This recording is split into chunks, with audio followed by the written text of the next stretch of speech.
बिस्मिल्लाहिर्रहमानिर्रहीम, अस्सलाम वालेकुम। Welcome to my YouTube channel. आज मैं आपके लिए रेसिपी लेके आई हूँ। बहुत ही मज़ेदार किस्म का हम बनाएंगे टूटी फ्रूटी केक या सिंपल टी केक जो कि आपको बाज़ार में मिलता है, वो हम घर पे बनाएंगे। उसकी तमाम टिप्स और ट्रिक्स आज आपके साथ शेयर करूँगी, किस तरह से हम घर पर बहुत ही आसानी से बहुत ही मज़ेदार किस्म का केक बना सकते हैं। बहुत ही सॉफ्ट होगा, फ्लफ़ी होगा, ये मॉइस्ट होगा। तो चले बनाते हैं टी केक, वो भी मेरे स्टाइल में, और अपनी रेसिपी स्टार्ट करते हैं।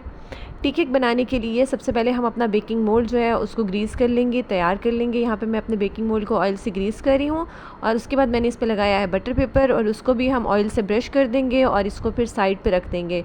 ठीक है, बेकिंग मोल्ड हम हमेशा पहले तैयार करके रख लेते हैं। अब यहाँ पे मैंने एक बाउल लिया है और हम अपना ड्राई फ्लोर मिक्स बनाएंगे। उसके लिए मैं यहाँ पे ले रही हूँ मैदा 1 कप भर के। ठीक है, मैंने लेवल करके नहीं लिया। अगर हम भर के लेंगे तो हम 1 कप लेंगे, अगर आप लेवल करके लें तो आप 1 कप और उसके साथ 1/4 कप और इसमें ऐड कीजिएगा।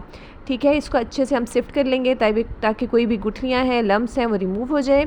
इसके साथ यहाँ पे मैं ऐड कर रही हूँ इसके अंदर ड्राई मिल्क पाउडर, जो खुश्क दूध होता है, कोई सा भी ब्रांड आप यूज़ कर सकते हैं। उसके 2 टीस्पून मैं इसमें ऐड कर रही हूँ लेवल करके।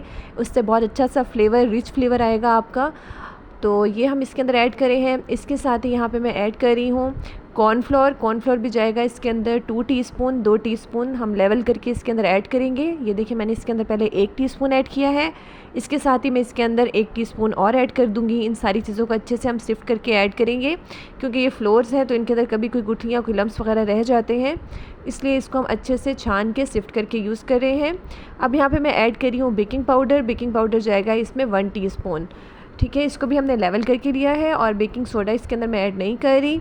इसको हम अच्छे से मिक्स कर लेंगे, और साथ में यहाँ पे मैं ऐड कर दूँगी इसके अंदर 1 चुटकी के बराबर सॉल्ट इसके अंदर जाएगा, और वो जो है इसकी जो स्वीटनेस है केक की, उसको बहुत अच्छे से बैलेंस करेगा। आप 1 पिंच या 1 चुटकी डाल दें, या फिर साथ अगर आप चाहें मेजर करके डालना चाह रहे हैं तो आप 1/4 टीस्पून इसके अंदर ऐड कर देंगे। इस सबको हम मिक्स करेंगे और अपना ड्राई फ्लोर जो है तैयार करके साइड पे रख देंगे। अच्छे से हमने मिक्स करना है, वरना जो हमने बेकिंग पाउडर इसमें ऐड किया है उससे इसमें कड़वापन सा आ सकता है। अच्छा, यहाँ पे मैंने ली हैं, हमारे पास कुछ टूटी फ्रूटीज़ हैं, और साथ में मैंने चॉप किए हुए आलमंड्स लिए हैं। आप जितना अपनी मर्ज़ी के मुताबिक इसमें ऐड कर सकते हैं। मेरे तकरीबन 2 से 3 टेबलस्पून मैंने इसमें ऐड किए हैं। इसके अंदर जो है ना, मैंने ये जो मैदा होता है 1 टीस्पून, वो इसके अंदर ऐड किया है और इसको अच्छे से मिक्स कर लिया है। उससे क्या होगा, जब इसको हम अपने बैटर में ऐड करेंगे तो ये नीचे बैठेंगे नहीं। ठीक है। अच्छा, यहाँ पे मैंने अलग से एक बाउल लिया है, उसके अंदर मैं ऐड कर रही हूँ ऑयल जाएगा इसके अंदर 1/2 कप, और साथ में मैं ऐड कर रही हूँ इसके अंदर बटर इसमें मैं ऐड कर रही हूँ 1 टेबलस्पून। अगर आपके पास हो तो आप ऐड कर दें, अगर ना हो तो आप इसको स्किप भी कर सकते हैं। बस इससे इसका जो फ्लेवर है, थोड़ा सा बटर का जो फ्लेवर है वो ज़रा ज़्यादा अच्छा आता है। इसके साथ मैं यहाँ पे ऐड कर रही हूँ 3/4 कप के बराबर पाउडर्ड शुगर। इसको हम अच्छे से हैंड विस्क के साथ मिक्स कर लेंगे, और इतना मिक्स करेंगे कि अच्छा सा एक क्रीमी सा इसका कलर आ जाएगा। अगर आपके पास हैंड बीटर हो तो आप उससे कर लें, अगर इलेक्ट्रिक बीटर हो तो आप उसको भी यूज़ कर सकते हैं, कोई ऐसा इशू नहीं है। ये देखिए, इसको अच्छे से मैंने मिक्स कर लिया है। अब इसके अंदर मैं ऐड करूँगी अंडे जाएंगे इसमें 3, लेकिन हम एक एक करके इसके अंदर एग्स ऐड करेंगे, और एग्स जो है हमारे रूम टेम्परेचर पर होने चाहिए। ये देखिए, मैंने एक अंडा इसमें दूसरा डाल दिया है, इसको भी हम अच्छे से मिक्स कर लेंगे। इसी तरह से हम तीसरा एग भी इसके अंदर ऐड करेंगे, और उसको भी बहुत अच्छे से जो है ना हम हैंड विस्क के ज़रिए बीट कर लेंगे, ताकि हमारा बहुत अच्छा सा बैटर जो है बनकर तैयार हो जाए। और यहाँ पर अब मैं इसके अंदर ऐड कर रही हूँ लेमन एसेंस। अगर आप चाहें तो आप इसमें वनीला एसेंस भी ऐड कर सकते हैं। मुझे लेमन का फ्लेवर पर्सनली बहुत पसंद है, तो मैं लेमन एसेंस ही ज़्यादा ऐड करती हूँ। आप चाहें तो इसमें वनीला एसेंस भी ऐड कर सकते हैं, बिल्कुल आप पर है, आप जो फ्लेवर पसंद करते हैं आप वो बना सकते हैं। इसको हमने बहुत अच्छे से मिक्स कर लिया है, और एसेंस इसलिए हम डाल रहे हैं ताकि एग्स की जो महक है वो ना आए हमें, और बहुत अच्छा सा फ्लेवर आए।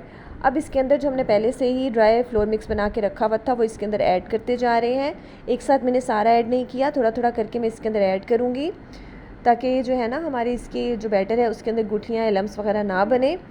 ये देखिए, इसको अच्छे से मैं मिक्स करती जा रही हूँ, और इतना मिक्स करना है कि जो ड्राई फ्लोर जो है हमारा बहुत अच्छे से मिक्स हो जाए, और कोई भी हमें फ्लोर जो है वो नज़र ना आए। हम इसको इतना मिक्स करेंगे, ओवरबीट हम नहीं करेंगे। ये देखिए, इस तरह से मैंने सारा बैटर जो है वो बनाकर तैयार कर लिया है। अब आप देखेंगे कि जो बैटर है हमारा, ये थोड़ा सा आपको थिक और गाढ़ा सा फील हो रहा होगा, तो इसलिए अब यहाँ पे हम ऐड करेंगे इसके अंदर मिल्क जाएगा इसके अंदर 1/4 कप के बराबर। 1/4 कप हम इसके अंदर ऐड करेंगे दूध, ये भी रूम टेम्परेचर पर है हमारा, और इसको हम अच्छे से मिक्स कर लेंगे। और माशाल्लाह हमारा बैटर देखिए बनके बहुत अच्छा सा तैयार हो गया है। अब यहाँ पर मैं इसके अंदर ऐड कर दूँगी अपने जो टूटी फ्रूटीज़ हमने बनाकर तैयार करके रखी हुई थी वो, और साथ में आलमंड्स हैं, आप चाहें तो इसमें पिस्ताशियो या कैश्यू नट्स भी ऐड कर सकते हैं। ये मैंने इसके अंदर अच्छे से ऐड कर दिया है, इसको अच्छे से हम मिक्स कर लेंगे। बैटर हमारा रेडी हो गया है और हमने अपना बेकिंग मोल्ड पहले से ही तैयार करके रख दिया था। उसके अंदर हम अपना सारा बैटर जो है वो ऐड कर देंगे कुछ इस तरह से। ये देखिए सारा बैटर जो है ना मैंने अपने इसके अंदर ऐड कर दिया है, और साथ में हमने जो ओवन था हमारा वो भी पहले से प्री हीट करने हमने रख दिया था। हमेशा बेकिंग में आप ओवन पहले से प्री हीट कर लेते हैं, मतलब 10 मिनट पहले आप उसको ऑन कर दें। अब ये देखिए हमारा बैटर जो है इसके अंदर मैंने ऐड कर दिया है। अब हम अपने जो मोल्ड है उसको अच्छे से टैप करेंगे 3 से 4 बार, ताकि कोई भी एयर बबल्स हैं, एयर सैक्स हैं, वो रिमूव हो जाए। अब इसके टॉप को डेकोरेट करने के लिए मैंने थोड़े से इसके ऊपर चॉप्ड आलमंड्स डाले हैं, थोड़े से बादाम, और साथ में इसके ऊपर मैंने थोड़ी सी टूटी फ्रूटीज़ जो हैं कलरफुल सी वो डाली हैं, ताकि इसका बहुत अच्छा सा लुक आए। इस तरह से ये देखिए माशाल्लाह कितना अच्छा जो है ना हमारा इसका केक का लुक आएगा जब ये बेक होगा। तो ये देखिए केक हमारा माशाल्लाह इसका बैटर हमने तैयार कर लिया है। अब इसको हम बेक करेंगे 180 डिग्री पर तकरीबन 40 टू 45 मिनट्स के लिए। मैं हमेशा आपको बताती हूँ कि केक बनाते हुए जो ओवन का टेम्परेचर है वो डिफरेंट हो सकता है। मेरा ओवन थोड़ा सा तेज़ गर्म करता है, तो मैं इसको 40 टू 45 मिनट्स के लिए बेक करूँगी। आप चाहें तो इसको जो है चेक कर लीजिएगा 45 मिनट्स के बाद, अगर आपकी स्टिक क्लियर आए तो ठीक है, वरना आप इसको 10 मिनट के लिए दोबारा भी बेक कर सकते हैं। और ये देखें 45 मिनट्स हो चुके हैं और मेरा केक माशाल्लाह बहुत अच्छा सा बेक हो गया है, स्टिक बिल्कुल क्लियर आई है। अब इसकी जो ऊपर की जो सरफेस है वो थोड़ी सी हार्ड हो जाती है, उसको सॉफ्ट रखने के लिए मैंने यहाँ पे 1 टीस्पून पाउडर शुगर ली है, और उसमें मैंने 2 टीस्पून पानी ऐड करके शुगर सिरप जो है ना वो बना लिया है। और उसको जो है ना हम ब्रश से लेके और इसके ऊपर अच्छे से हम इस तरह से इसके टॉप पे इस तरह से ब्रश कर देंगे, ताकि हमारी जो ऊपर की जो लेयर है वो सॉफ्ट रहे, मॉइस्ट रहे। केक बहुत मज़े का बन के तैयार हो जाएगा। अब अपने केक को थोड़ा सा ठंडा कर लिया है, केक हमारा ठंडा हो गया है थोड़ा सा, तो अब इसको हम डीमोल्ड कर लेते हैं। साइड्स को हम किसी भी स्क्रैपर से या नाइफ़ की मदद से स्क्रैप कर लेंगे, और अब इसका जो हमने बटर पेपर है वो रिमूव कर लिया है इस तरह से। ये देखिए माशाल्लाह कितना अच्छा हमारा केक जो है बनके तैयार हो गया है। अभी मैं आप इसको कट करके दिखाती हूँ कि कितना सॉफ्ट और मॉइस्ट ये बनके तैयार हुआ है। बहुत मज़े का बनके तैयार हुआ था। आप चाय पे बनाएं और इंजॉय करें, बच्चों को बना के दे सकते हैं, लंच में, चाय में बना सकते हैं, टी पार्टीज़ में बना सकते हैं। अब आपको बाज़ार से महंगे महंगे केक्स ख़रीदने की बिल्कुल ज़रूरत नहीं है, आप घर पे ही बनाएं, बहुत मज़े के बनके तैयार होते हैं। ये देखें कितना सॉफ्ट और मॉइस्ट हमारा केक जो है बनके तैयार हुआ है। मैं इसी तरह की बहुत मज़े की रेसिपीज़ आपके लिए लाती रहती हूँ। अगर आपको मेरी रेसिपी पसंद आए तो लाइक करें, शेयर करें, कमेंट करें। चैनल पे न्यू हैं तो सब्सक्राइब कर दीजिएगा प्लीज़। Thank you. अल्लाह हाफ़िज़।